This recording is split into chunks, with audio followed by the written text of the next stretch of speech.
SCP-970. Pièces répétitives. Classe Euclide. Procédure de confinement spéciale. Tous les lieux affectés par SCP-970 doivent être acquis par la Fondation et la raison de cette acquisition doit être couverte de façon appropriée.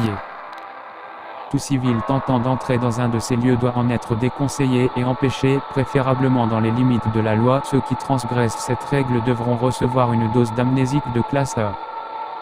En raison de l'expérience 4 et de l'addendum 2, des gardes armés doivent surveiller les entrées de tout lieu affecté par SCP-970. Description: SCP-970 est un phénomène spatial où une salle semble être répétée. En effet, passer l'une des portes affectées d'une de ces salles l'amènera à se retrouver à nouveau dans ladite salle, formant un passage infini. Ce couloir de dimension, comme nous pourrions l'appeler, ne semble pas affecter les salles voisines, car il est apparemment impossible d'arriver dans les salles répétées sans passer par la salle d'origine. Aucun moyen d'expliquer cette anomalie n'a encore été trouvé. SCP-970-01 est un bloc de prison dans le secteur 19, ainsi que le premier phénomène de SCP-970 rencontré par la Fondation.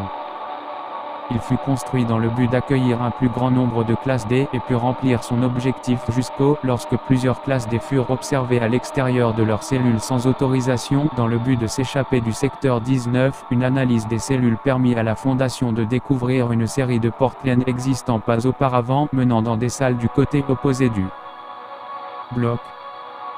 Il fut rapidement établi que ce passage d'une porte à l'autre était géométriquement impossible.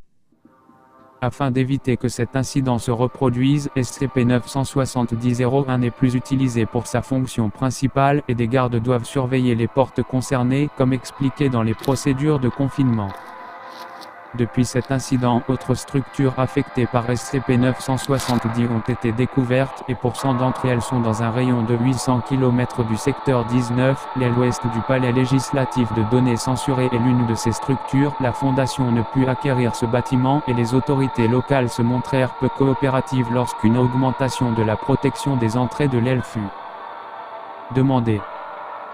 Le problème fut résolu 6 mois plus tard, lorsqu'un violent coup d'État amena la destruction du bâtiment, entraînant données supprimées fut finalement confiné par les films Romy et Pi-1 avec l'aide des forces Expérience 1.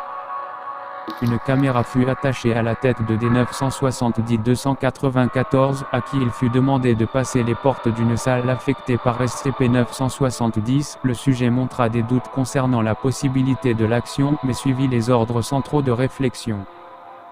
Le sujet se déplaça avec succès dans les différentes salles, se montrant alerté et nerveux lorsqu'il observa qu'il revenait à son point de départ. L'enregistrement vidéo et les appareils de mesure montrèrent que le sujet ne déviait pas de sa trajectoire et qu'il restait en ligne droite, mais qu'il émergeait continuellement du côté opposé du couloir. L'anomalie est confirmée.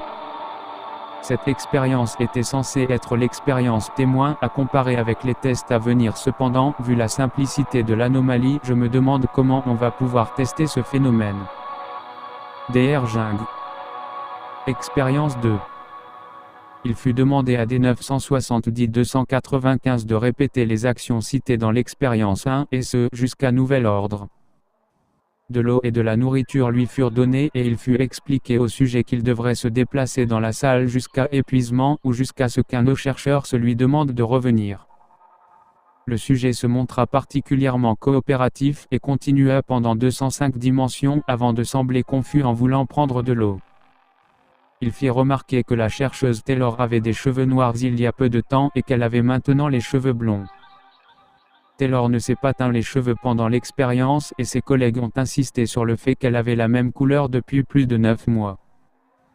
Taylor admit qu'elle avait pensé à se teindre les cheveux en noir la veille, mais qu'elle avait choisi de ne pas le faire. En effet, une analyse de l'enregistrement de la caméra du sujet montra que Taylor avait les cheveux noirs, et ce, jusqu'à la 205e dimension. En examinant l'enregistrement de plus près, d'autres infimes différences furent remarquées entre les dimensions. L'expérience fut stoppée immédiatement. Je retire ce que j'ai dit. Plus de tests sont nécessaires. Dr. Jungle. Expérience 3. D970-296 reçut une puce électronique contenant différentes données qui étaient Un nombre pseudo-aléatoire de 16 bits appelé datum a le score final d'un match de football terminé 20 minutes avant l'expérience, appelé datum B. Un graphique du cours de la bourse publié le matin précédant l'expérience, appelé datum C. Une liste de prévisions météorologiques publiée 2 jours avant, appelé datum D. Un scanner fut placé vers la porte ouest afin d'enregistrer les données contenues par la puce lors du passage de D970-296. Encore une fois, il fut demandé à ce dernier de se déplacer dans les dimensions de salle jusqu'à épuisement ou nouvel ordre. La valeur de datum A se modifia après la première dimension, comme prévu. La valeur de datum B se modifia pour la première fois après 24 dimensions et continuera à se modifier après les prochaines dimensions, chaque changement étant plus important que le précédent.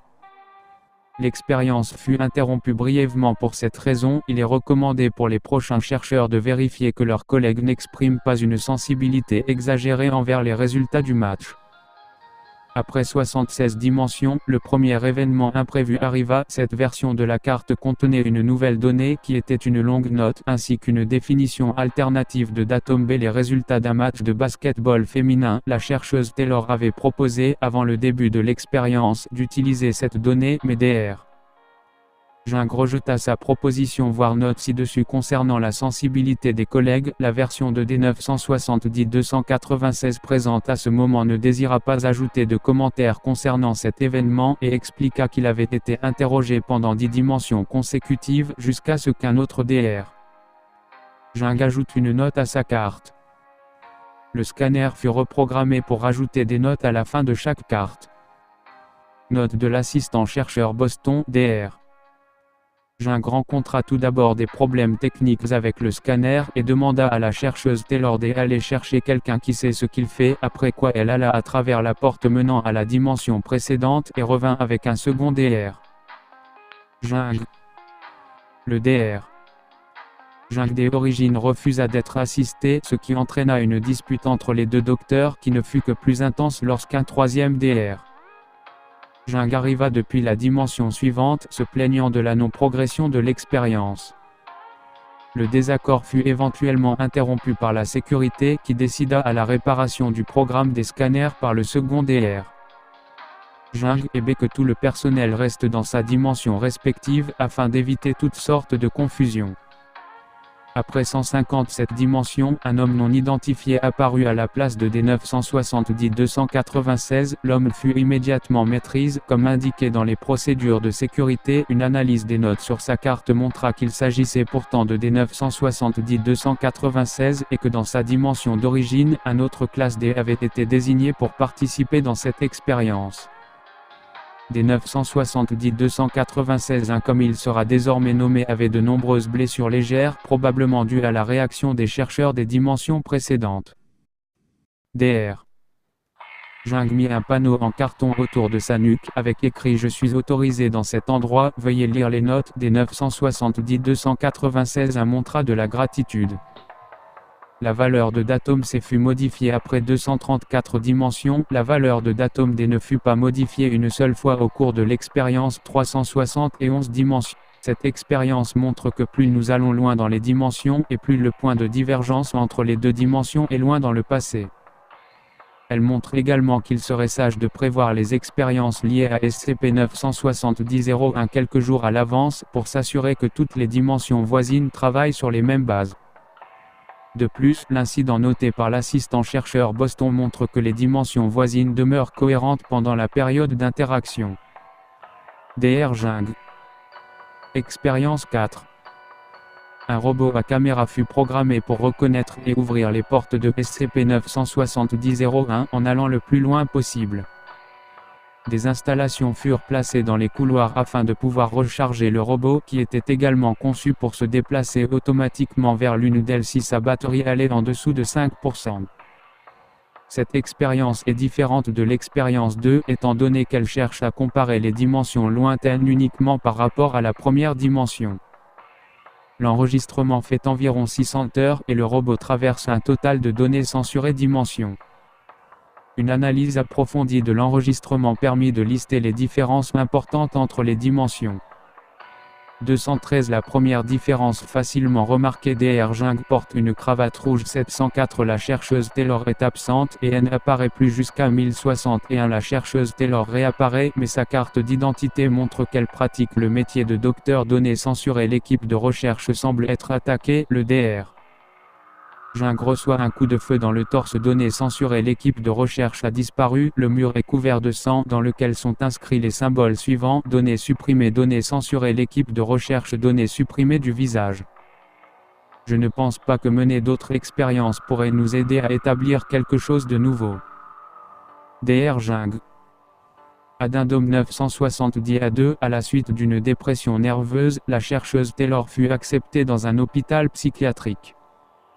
Les autres membres de l'équipe de recherche ont eu des réactions similaires mais moins sévères. L'enregistrement vidéo de l'expérience 4 semble être la cause de ces problèmes et tout le personnel affecté s'est vu administrer des amnésiques de classe B en tant que traitement. Toute expérience planifiée concernant SCP-970 a été annulée et le niveau de sécurité des sites affectés a été